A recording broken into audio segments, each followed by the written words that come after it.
اب سنیے، تین چیزوں ہی کی وضاحت آج ہوگی۔ پہلی چیز فَأَفْضَلُهَا قَوْلُ لَا إِلَهَ إِلَّا اللَّهِ، سب سے افضل درجہ ایمان کا لا الہ الا اللہ کہنا ہے۔ اب لا الہ الا اللہ کہنے میں کیا لگ رہا ہے؟ لا الہ الا اللہ لو بس سب سے افضل ایمان مل گیا، سب سے افضل اور اعلیٰ درجہ حاصل ہو گیا؟ نہیں۔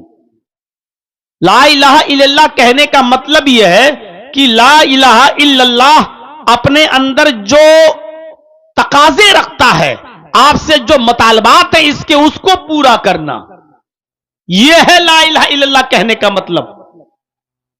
دیکھیے، لا الہ الا اللہ اس کا معنی کیا ہوا؟ لا معبود الا اللہ۔ لا الہ الا اللہ اس کا تقاضا کیا ہے؟ لا مسجود الا اللہ۔ لا الہ الا اللہ اس کا معنی کیا ہے؟ لا موجود الا اللہ۔ سمجھ رہے ہیں؟ لا الہ الا اللہ یعنی لا معبود الا اللہ، اللہ کے علاوہ کوئی معبود نہیں ہے، یہ مانو۔ لا الہ الا اللہ یعنی لا مسجود الا اللہ، اللہ کے علاوہ کوئی سجدہ کسی کے لیے جائز نہیں ہے، اللہ ہی مسجود ہے، اسی کو سجدہ ہوگا، کسی اور کو سجدہ نہیں ہوگا۔ لا الہ الا اللہ کا معنی کیا ہے؟ لا موجود الا اللہ یعنی اپنے علم کے اعتبار سے اللہ ہی موجود ہے، علم کے اعتبار سے، اپنے وجود کے اعتبار سے نہیں۔ لوگ بہت سے لوگ عقیدہ رکھتے ہیں اللہ ہر جگہ موجود ہے، یہ عقیدہ ہی غلط ہے۔ اللہ ہر جگہ نہیں، اللہ کا علم ہر جگہ ہے۔ اللہ سمندر میں نہیں ہے لیکن اللہ کا علم سمندر میں ہے، یعنی اللہ سمندر میں نہیں ہے لیکن اللہ کو معلوم ہے کہ سمندر کے اندر کتنی مچھلیاں ہیں، اللہ کو معلوم ہے کہ اس مچھلی کے پیٹ میں کتنے انڈے ہیں۔ میرے بھائیوں، اسی طریقے سے اللہ نالیوں میں نہیں ہے لیکن نالیوں میں کیا پڑا ہے یہ اللہ کو معلوم ہے۔ اللہ لیٹرین میں نہیں ہے لیکن اللہ کو معلوم ہے کہ لیٹرین کے اندر کیا ہے۔ تو اللہ ہر جگہ موجود نہیں لیکن اللہ کا علم ہر جگہ موجود ہے، یہ عقیدہ رکھنا۔ میرے بھائیوں، لا الہ الا اللہ یعنی اللہ کے علاوہ کوئی توکل اور بھروسے کے لائق نہیں ہے، اللہ ہی کی ذات ہے کہ جس کے اوپر بھروسہ اور توکل کیا جائے، یہ ہے لا الہ الا اللہ کا معنی اور لا الہ الا اللہ کا مفہوم۔ اس تقاضے کو پورا کرنا یہ اعلیٰ درجے کا ایمان ہے۔ ایک اور چیز یاد رکھیے، لا الہ الا اللہ یہی وہ کلمہ ہے جو اپنے پڑھنے والے کو جنتی بنا دیتا ہے، اور اس جملے کو پڑھے بغیر اگر کوئی آدمی اس دنیا سے رخصت ہو گیا اور مر گیا تو وہ جہنمی ہو جاتا ہے۔ ایک انسان، ایک شخص زندگی بھر کفر و شرک کرتا رہا، 70 سال اور 80 سال کی عمر اس نے کفر اور شرک میں گزار دی، لیکن مرنے سے پہلے اس کو اللہ نے توفیق دے دی اور اس نے کلمہ پڑھ لیا، لا الہ الا اللہ، اس کلمے کا اقرار کر لیا اور مر گیا، تو یہ انسان جنت میں چلا گیا۔ سوچئے، یہ 80 سال کا بوڑھا آدمی اگر یہ کلمہ نہیں پڑھتا تو کہاں جاتا؟ شرک اور گناہ اور کفر کی دلدل میں پھنسا ہوا تھا، اگر یہ کلمہ نہ پڑھتا تو کہاں جاتا؟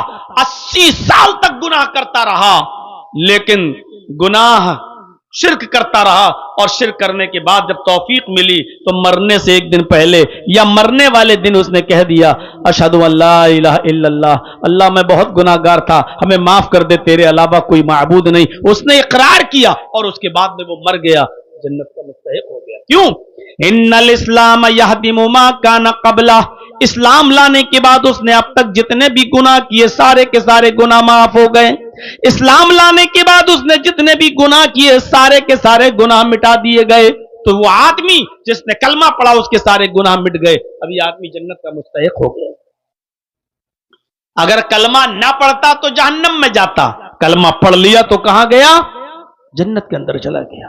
اور ایسے ایک دو نہیں، کئی واقعات ہیں حدیث کی کتابوں میں لکھے ہیں کہ جنہوں نے کلمہ پڑھ لیا اور کلمہ پڑھنے کے بعد ایک وقت کی بھی نماز نہیں پڑھی، ایک دن کا بھی روزہ نہیں رکھا، ایک بھی حج نہیں کیا، کوئی بھی اچھا کام نہیں کیا، اور وہ آدمی جنت کے اندر چلا گیا، یعنی اسی دن مر گیا، کلمہ پڑھتے ہی اس کا انتقال ہو گیا۔ انتقال، کلمہ پڑھنے کے بعد نماز کا وقت ہی نہیں آیا کہ وہ نماز پڑھ لیتا، رمضان کا مہینہ بھی نہیں آیا کہ وہ روزہ رکھ لیتا، حج کا سیزن بھی نہیں آیا کہ وہ حج کر لیتا، زندگی بھر گناہ کرتا رہا، کلمہ پڑھا، میرے بھائی اور اسلام کا مستحق ہو گیا، اس لیے کہ اس کو نماز کا موقع ہی نہیں ملا، روزہ رکھنے کا ٹائم ہی نہیں ملا۔ آئیے میں آپ کو ایک واقعے کی طرف لے کے چلنا چاہتا ہوں، صحیح بخاری کے اندر وہ واقعہ درج ہے، جب اللہ کے نبی جناب محمد رسول اللہ صلی اللہ علیہ وسلم نے خیبر کا محاصرہ کر لیا۔ خیبر ایک قلعہ تھا، اس قلعے کے اندر یہودی رہا کرتے تھے۔ جب محمد رسول اللہ صلی اللہ علیہ وسلم نے خیبر کا محاصرہ کر لیا اور چاروں طرف سے آپ اور آپ کے صحابہ نے خیبر کو گھیر لیا، اس وقت خیبر کا ایک یہودی جو بکریوں کا چرانے والا تھا، وہ کسی جنگل میں بکریوں کو چرانے کے لیے گیا ہوا تھا، جس کا نام اسود تھا، اس کا نام اسود تھا۔ وہ بکریوں کو چرانے کے لیے گیا ہوا تھا۔ جب وہ بکریاں لے کر آیا تو اس نے کیا دیکھا؟ اس نے دیکھا کہ چاروں طرف سے خیبر کو گھیر لیا گیا ہے۔ محمد اور اس کے ساتھیوں نے خیبر کو، اس قلعے کو چاروں طرف سے گھیر لیا ہے۔ تو صحابہ سے پوچھنے لگا کہ تمہارے نبی کہاں ہیں؟ محمد رسول اللہ صلی اللہ علیہ وسلم۔ وہ یہودی اسود پوچھ رہا ہے۔ صحابہ نے کہا کہ وہ خیمہ لگا ہوا ہے، پردہ دیکھ رہے ہو نا، اس پردے کو ہٹانا، تمہیں محمد رسول اللہ دکھ جائیں گے۔ اس کے ذہن میں یہ تصور تھا کہ محمد رسول اللہ جن کے صحابہ بہت عزت کرتے ہیں، کئی باڈی گارڈ ہوں گے محمد رسول اللہ کے پاس، ایک اعلی قالین بچھی ہوگی، بڑی عزت کے ساتھ بیٹھے ہوں گے، چاروں طرف ان کے باڈی گارڈ ہوں گے۔ اسود یہی تصور کرتا تھا کہ محمد رسول اللہ صلی اللہ علیہ وسلم کی کیفیت یہی ہوگی۔ جب وہ خیمے کی طرف آگے بڑھتا ہے، جب وہ آگے کی طرف جاتا ہے اور پردہ ہٹاتا ہے، تو کیا دیکھتا ہے کہ محمد رسول اللہ صلی اللہ علیہ وسلم کچی زمین پر ایک چٹائی بچھا کر اسی کے اوپر بیٹھے ہوئے ہیں، کچی زمین پر، جیسے یہی آپ لوگوں کی جو کچی زمین ہے، ایسی کچے فرش پر، کچی زمین کے اوپر کھجور کے پتوں کی چٹائی بچھا کر اسی کے اوپر بیٹھے ہوئے ہیں۔ وہ لوٹ کر صحابہ کے پاس آیا اور کہنے لگا کہ تم نے کس آدمی کے پاس مجھے بھیجا ہے؟ مجھے کسی معمولی آدمی سے نہیں، مجھے تمہارے نبی جناب محمد رسول اللہ صلی اللہ علیہ وسلم سے ملنا ہے۔ فرمایا بھائی اس خیمے میں محمد رسول اللہ ہی ہیں، جاؤ ملو۔ اسود اب خیمے کا پردہ ہٹاتا ہے اور محمد رسول اللہ سے عرض کرتا ہے کہ میں اسود ہوں، اسی قلعے کا رہنے والا ہوں جس قلعے کو آپ اور آپ کے صحابہ نے چاروں طرف سے گھیر لیا ہے، آپ سے کچھ بات کرنے کے لیے میں آیا ہوں، آپ نے ان کو اندر آنے کی اجازت دی، آؤ۔ جب اندر گئے، اسود جب اندر گیا تو اللہ کے نبی نے اس کو کہا بیٹھ جاؤ چٹائی پر۔ جب وہ بیٹھ گیا تو آپ نے کہا بتاؤ اسود کیسے آنا ہوا تمہارا؟ کہا کہ میں کیا حقیقت میں محمد رسول اللہ سے مل رہا ہوں؟ فرمایا جی میں ہی محمد ہوں، عبداللہ کا بیٹا ہوں اور اللہ کا رسول ہوں، لہذا میں ہی محمد ابن عبداللہ ہوں اور میں محمد رسول اللہ بھی ہوں۔ کہا کہ آپ کی دعوت کیا ہے؟ کس چیز کا پیغام دیتے ہیں آپ کی تعلیم کیا ہے؟ آپ کا مشن کیا ہے؟ آپ کی دعوت کیا ہے؟ آپ نے فرمایا بہت چھوٹی سی، اور وہ دعوت ہے قل لا الہ الا اللہ، وہ دعوت یہ ہے کہ تم اپنی زبان سے کہہ دو اللہ کے علاوہ ہمارا کوئی معبود نہیں، تم کہہ دو لا الہ الا اللہ، بس یہی ہماری دعوت ہے، لا الہ الا اللہ کی طرف لوگوں کو بلانا۔ وہ اسود تھا، یہودی تھا، گرچہ کافر تھا، لیکن جانتا تھا کہ اگر لا الہ الا اللہ محمد رسول اللہ کہلوا رہے ہیں تو یہ کوئی معمولی بات نہیں ہے، لا الہ الا اللہ کہنے کے بعد ہمیں کیا کیا چھوڑنا پڑے گا وہ جانتا تھا۔ آج ہم مسلمان ہیں نہیں جانتے، ہم لا کھائے محمد ابن عبداللہ، اس دعوت پر اگر میں نے عمل کر لیا تو کیا ملے گا؟ آپ نے فرمایا سارے گناہ معاف کر دیے جائیں گے، اور اس کلمے کو پڑھنے کے بعد، اس کے تقاضوں کو پورا کرنے کے بعد اللہ جنت میں داخل کر دے گا۔ اس نے پھر پوچھا اگر میں یہ کلمہ نہ پڑھوں، اگر میں لا الہ الا اللہ نہ مانوں تو کیا ہوگا؟ فرمایا کہ پھر اللہ جہنم میں داخل کرے گا اور مشرک کی کوئی بخشش و مغفرت نہیں۔ اچھا، اس نے تھوڑی دیر وہیں بیٹھ کر غور کیا اور پھر کہنے لگا ہاتھ یدک، اے اللہ کے نبی اپنا ہاتھ بڑھائیے، میں اس کلمے کا اقرار کرتا ہوں۔ آپ نے اپنا ہاتھ بڑھایا اور اس اسود نے کلمہ پڑھ لیا، اشہد ان لا الہ الا اللہ وان محمدا عبدہ ورسولہ۔ اس نے لا الہ الا اللہ کا اقرار کر لیا، کلمہ پڑھ لیا۔ اب کلمہ پڑھنے کے بعد کہتا ہے اے اللہ کے نبی اب کام کیا ہے میرا؟ ابھی تک تو میں یہودیوں کی بکریاں چراتا ہوں، اب کام بتاؤ میرا۔ اسلام لے آیا، اب مجھے یہودیوں کی بکریاں نہیں چرانا، اب مجھے یہ کام نہیں کرنا، اب تو میں مسلمان ہو گیا ہوں، اب مجھے یہ بتائیے کہ میں کیا کروں؟ آپ نے فرمایا اسود اس وقت نماز کا ٹائم نہیں ہے کہ میں تم سے کہوں کہ نماز پڑھو، رمضان کا مہینہ نہیں کہ میں تم سے کہوں روزہ رکھو، حج کا مہینہ نہیں کہ میں تم سے کہوں حج کرنے جاؤ، اس وقت کچھ نہیں ہے۔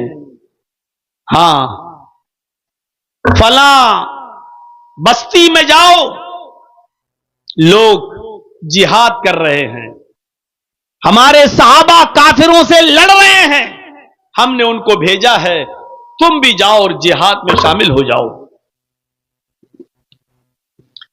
اس نے تلوار لی، کہا ٹھیک ہے میں جاتا ہوں۔ اے اللہ کے نبی اگر میں میدان جہاد میں گیا، اگر میں زندہ واپس آ گیا تو؟ فرمایا غازی کہلاؤ گے۔ کہا اللہ کے نبی اگر میدان جہاد میں گیا اور مار ڈالا گیا، قتل کر دیا گیا تو؟ آپ نے فرمایا لکل جنہ، پھر تیرے لیے جنت ہے۔ کہا ٹھیک ہے میں جا رہا ہوں، ان بکریوں کا کیا کروں؟ آپ نے فرمایا یہ بکریاں تم چراتے ہو؟ بولے جی۔ کس کی ہے؟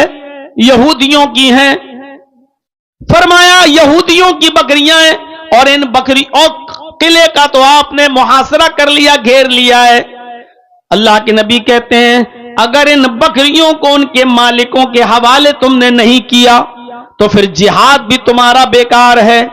اتنا بڑا کام جہاد کا، لیکن بیکار اگر لوگوں کی امانتیں تم نے واپس نہیں کی۔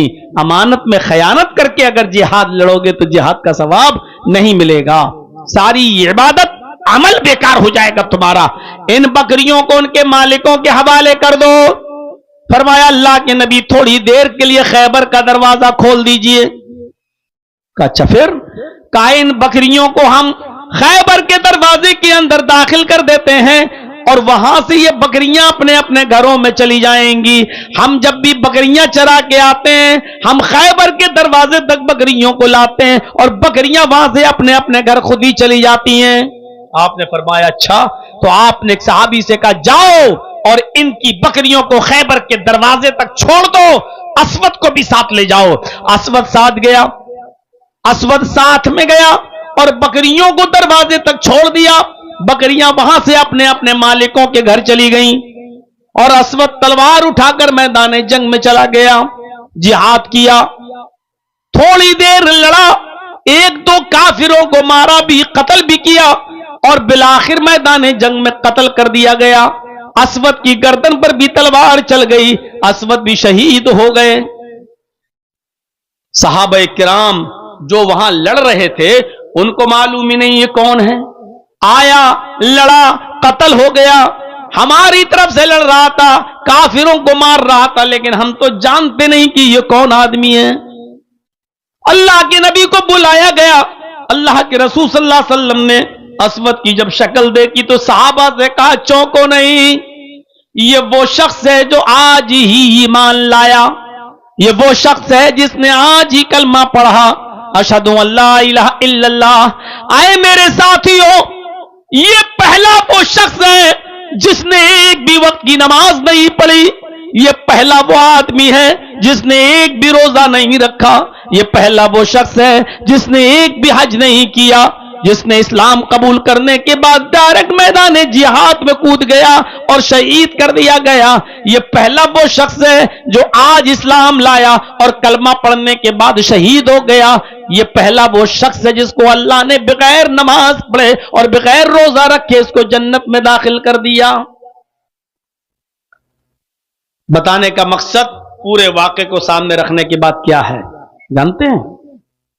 صرف اتنا کہ کلمہ پڑھ لیا جنت میں چلا۔ یہی وہ کلمہ ہے جو انسان کو جنتی بنا دیتا ہے، لیکن کب؟ جب اس کلمے کے تقاضے کو پورا کیا جائے۔ ہم نے کلمے کی حقیقت کو سمجھا نہیں ہے۔ بخاری کی روایت ہے، اللہ کے نبی صلی اللہ علیہ وسلم فرماتے ہیں اگر ساری کائنات کو، ساری دنیا کو ترازو کے ایک پلڑے پہ رکھ دیا جائے، دنیا کتنی بڑی ہے، کتنے پیڑ، کتنے پودے، کتنے کھیت، کتنے جنگلات، کتنے پہاڑ، کتنے بھاری بھاری پتھر، ان ساری چیزوں کو ترازو کے ایک پلڑے پہ رکھ دیا جائے اور اللہ کے رسول فرماتے ہیں لا الہ الا اللہ کو ترازو کے دوسرے پلڑے پہ رکھ دیا جائے اور اس کے بعد میں ترازو اٹھائی جائے، لا الہ الا اللہ کا پلڑا بھاری ہوگا، لا الہ الا اللہ کا پلڑا جھک جائے گا، لا الہ الا اللہ پوری دنیا سے بھاری ہوگا، لا الہ الا اللہ کا پلڑا جھک جائے گا اور پوری دنیا کا، کائنات کا پلڑا اٹھ جائے گا۔ آپ اندازہ لگا رہے ہیں لا الہ الا اللہ کی حیثیت کا؟ لیکن اس کے تقاضوں کو پورا کریں گے تب۔ ایک وقت کی نماز نہیں پڑھی، ایک روزہ نہیں رکھا، آج اسلام لایا، کلمہ پڑھا، جہاد میں گیا، شہید ہو گیا اور چل گیا۔ کہاں ہیں ہم؟ آئیے ایک اور چیز بتائیں، یہ بھی بخاری کے اندر ایک چھوٹا سا بچہ، چھوٹا بچہ نہیں 12 سال عمر، اور عرب کے 12 سال کے بچے ہمارے یہاں کے 12 سال کے بچوں کے برابر نہیں تھے، نہیں ہے۔ عرب کے اندر آپ کو یاد ہوگا کہ 6 سال کی عمر میں حضرت عائشہ کی شادی ہوئی اور 9 سال کی عمر میں ان کی رخصتی ہو گئی، یعنی 9 سال کی عمر میں وہ بالغ ہو گئی تھی۔ اب آپ اندازہ لگائیے کہ 12 سال کا لڑکا یہودی کا، وہ اللہ کے نبی صلی اللہ علیہ وسلم کے درس میں آتا، بیٹھتا، سنتا اور نبی کی خدمت بھی کرتا تھا، نبی اکرم صلی اللہ علیہ وسلم کی سیوا بھی کر دیا کرتا تھا۔ اس کو محمد رسول اللہ کی باتیں بہت زیادہ پسند آتی، نبی کی باتوں کو غور سے سنتا اور اپنے گھر جا کر اپنے باپ سے کہتا اے ابو جان میرا دل محمد رسول اللہ کی باتوں پہ بہت لگتا ہے اور میں چاہتا ہوں کہ میں دین اسلام کو قبول کر لوں۔ اس کا باپ اس کو ترچھی نظروں سے دیکھتا، گھور کر کیا کہا، بیٹا سنو، تم محمد کو نہیں جانتے، وہ کتنا بڑا جادوگر ہے، تم اس کی باتیں سنتے ہو؟ نہیں نہیں، تمہیں محمد کے اوپر اور محمد کی باتوں پر ایمان لانے کی ضرورت نہیں۔ باپ منع کر دیتا، بیٹا مان جاتا، لیکن بار بار وہ نبی کی محفل میں جاتا اور نبی کی خدمت بھی کرتا، اس کا دل نبی کی طرف مائل۔ ایک دن بیمار ہو گیا، پھر بیماری نے طول پکڑ لیا اور بیماری اتنی بڑھ گئی کہ اب اس بچے کے بچنے کی کوئی امید نہیں رہی۔ آخری وقت ہے، ادھر محمد رسول اللہ کو پتا چلا کہ یہودی بچہ بیمار ہو گیا۔ ادھر اللہ کے نبی کو پتا چلا کہ یہودی بچہ بیمار ہے، تو آپ اس کی عیادت کے لیے گئے اور ایک دو صحابہ کو اپنے ساتھ لے لیے۔ جب نبی اکرم صلی اللہ علیہ وسلم اس بچے کی عیادت کے لیے گھر گئے، دروازے کو دستک دی، اس بچے کے باپ نے دروازہ کھولا، اس نے دیکھا محمد رسول اللہ سامنے، تو آنے کی اندر اجازت دے دی۔ اللہ کے نبی اندر جاتے ہیں اور اس بچے کے سر کے پاس بیٹھ جاتے ہیں، اور وہ بچہ آخری سانسیں لے رہا تھا، اس کی کنڈیشن بہت خطرناک، بہت خراب تھی، ایسے سانسیں لے رہا تھا، آخری وقت تھا، اب مرا کہ تب مرا، یہ اس کی کنڈیشن تھی۔ اللہ کے رسول صلی اللہ علیہ وسلم نے اس بچے کو اس کنڈیشن میں دیکھا، نبی اکرم نے آخری حالات میں اس بچے کو دیکھا، تو اس بچے کے سر پہ ہاتھ پھیرتے ہوئے فرمایا، قل یا غلام لا الہ الا اللہ، اے بچے لا الہ الا اللہ کہہ دو۔ اس بچے نے پھر اپنے باپ کی طرف دیکھا، یوں نظر، گویا کہ وہ اپنے باپ سے اجازت مانگ رہا ہو۔ اس کے باپ نے اپنے بچے کی آنکھوں کو دیکھا تو سمجھ گیا کہ میرا بیٹا مجھ سے پرمیشن مانگ رہا ہے، آخری وقت ہے اس کا، حالت اس کی خراب ہے، آخری وقت میں اپنے بچے کا دل کیسے توڑ دوں۔ اس یہودی باپ کو رحم آ گیا اور اس نے اپنے بچے سے کہا، یا بنیا اطع ابا القاسم، اے میرے بیٹے تم ابو القاسم کی یعنی محمد الرسول اللہ کی بات مان لو، تمہارا دل پہلے سے بھی تو رسول اللہ کی طرف لگا ہوا تھا، تم بار بار نبی کی بات کو پر ایمان لانے کے لیے تیار تھے، میرے غصے کی وجہ سے نہیں لاتے تھے، اب میری اجازت ہے، میری پرمیشن ہے کہ تم بات مان لو۔ اس چھوٹے سے 12 سال کے بچے کے چہرے پہ مسکراہٹ آ گئی، اپنے باپ کی طرف سے ملنے والی پرمیشن پر اس کی مسکراہٹ آ گئی، اور اس نے فوراً کلمہ پڑھ لیا، اشہد ان لا الہ الا اللہ واشہد ان محمدن عبدہ ورسولہ، اور اس نے اللہ کے نبی کے ہاتھ کو پکڑ لیا، ابھی پکڑے تھا، مسکرا رہا تھا، اور یہ جملہ اس کی زبان سے نکلا ہی تھا، اشہد ان لا الہ الا اللہ واشہد ان محمدن عبدہ ورسولہ، اور یہ کلمہ پڑھتے ہوئے مسکراتے ہوئے اس کی آنکھیں کھلی کی کھلی رہ گئیں اور آسمان سے ٹک گئیں، یعنی اس کی روح نکل گئی، بچے کا انتقال ہو گیا، سانس دیکھی گئی، دل کی دھڑکنیں دیکھی گئی، سب رک گئی، گواہی دے دی گئی کہ بچہ بھی اس دنیا میں نہیں رہا۔ جب یقین ہو گیا کہ یہ بچہ مر گیا، تب اللہ کے نبی اس کے بستر سے اٹھتے ہیں اور کھڑے ہو کر کہتے ہیں، الحمدللہ الذی انقذہ عن النار، تمام تعریفیں اس اللہ کے لیے جس نے اس بچے کو آخری وقت میں جہنم کی آگ سے بچا لیا، تمام تعریفیں اس اللہ کے لیے جس نے اس بچے کو آخری وقت میں جہنم میں جلنے سے بچا لیا۔ لا الہ الا اللہ، ایک وقت کی نماز نہیں پڑھی، ایک بھی روزہ نہیں رکھا، اور سن رہے ہو ہرن پور والوں، تصور کریے آج لا الہ الا اللہ کو ہم نے مذاق بنا کے رکھ لیا ہے، کوئی آدمی سنسان جگہ پر بیٹھ کر اللہ لا الہ الا اللہ لا الہ الا اللہ کا وظیفہ رٹ رہا ہے، اور اپنی قوم کے محلے والوں اور گاؤں والوں کی روٹیوں کے ٹکڑوں پہ پل رہا ہے، مذاق بنا کے رکھ لیا لا الہ الا اللہ کا۔ یہ لا الہ الا اللہ کلمہ پڑھا اور اس بچے کی روح نکل گئی، اور اللہ کے نبی کیا کہہ رہے ہیں، الحمدللہ الذی انقذہ عن النار، تمام تعریفیں اس اللہ کے لیے جس نے اس بچے کو جہنم کی آگ میں جلنے سے بچا لیا۔ 12 سال تک جو کرتا تھا، آج کلمہ پڑھا اور پڑھتے ہی اس کا انتقال، اور اللہ کے نبی گواہی دے رہے ہیں کہ اللہ نے اس کو جہنم کی آگ سے بچا لیا۔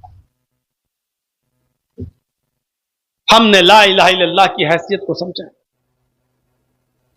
ہاں، یہ وہ لوگ تھے جنہوں نے ایک بھی وقت کی نماز نہیں پڑھی، ایک بھی روزہ نہیں رکھا، ایک بھی حج نہیں کیا، اور جنت کے مستحق صرف لا الہ الا اللہ پڑھنے پر. اب آؤ ایک واقعہ میں آپ کو وہ بھی سنا دوں.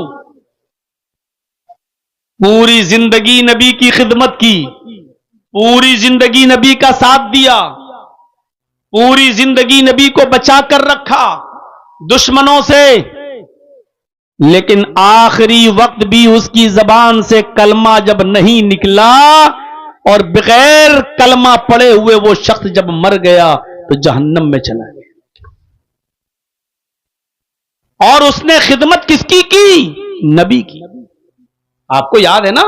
اور نہ معلوم ہو تو سنیے، اللہ کے نبی صلی اللہ علیہ وسلم جب پیدا ہوئے تو باپ نہیں. نبی اکرم صلی اللہ علیہ وسلم جب اپنی ماں کے پیٹ سے باہر آئے تو باپ کو نہیں دیکھا. 6 سال کے ہوئے ان کی ماں ان کو اپنے میکے لے کر گئی، یعنی ننیال مدینے. اور جب مدینے سے لوٹ کر واپس آ رہی تھی، جس کا پرانا نام یثرب تھا. اے بچوں بیٹھ جاؤ یا جاؤ یہاں سے. جب وہاں سے لوٹ کے واپس آ رہی تھی اور محمد رسول اللہ محمد ابن عبداللہ کی عمر 6 سال کی تھی، تو اس وقت ان کی ماں اپنے شوہر کی قبر دیکھنے کے لیے گئیں، تو اپنے بچے کو بھی یعنی محمد کو بھی ساتھ لے گئیں کہ چلو بیٹے کو اس کے باپ کی قبر دکھا دیں. مقام ابوا میں پہنچی، اپنے شوہر کی قبر کو دیکھا تو ان کو شوہر کی جدائی برداشت نہیں ہوئی اور شوہر کی یادوں میں تڑپنے لگی، اور اتنا تڑپی، اتنا آنسو بہے کہ زمین پر گر گئی، اور گرتے ہی محمد رسول اللہ کی ماں کا انتقال ہو گیا.